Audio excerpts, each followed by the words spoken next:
doorashada maanta socoto maadaama ay waqtiga naga dhamaaday waqtiga executive wuxuu ka ekaa bishii 13 September marka hadda insha Allah doorashadii aan bilaabnay waka wafdiga soo qayb galay iyo kulli dooro kulli wada dooro taxi كل وسي تكسي كلها دورشده way socotaa odayaasha waa kuwa waqtigii sanduuqa boqos kala dooranaya waka taadaan doorashada ay socoto waa qofkan waa Maxamed Fagan iyo ninkan waqtiga secretary-ga waxa weeye secretary ka socdo councilka African Council of South Australia secretary magaciisa what's your name Kamara, thanks Kamara. Mr. Kamara is here today and participating in our an election.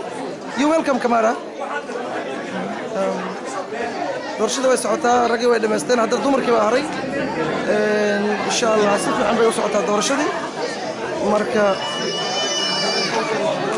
kulli wafdiga way yimaadeen kuwaas waa booliiskii Juma iyo Kim waka wada aragtaan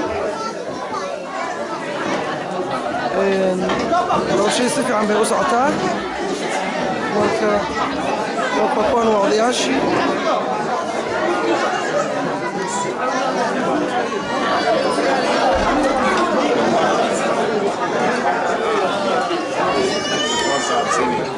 Mr. Jibril سأتقاني ويلك دلنيرنا وحمانت مسؤول كيه هي السياد البوكسكي ماشي ورقدي هيك قايبينيه كدبنا ماشي صباحويه هشام وحوي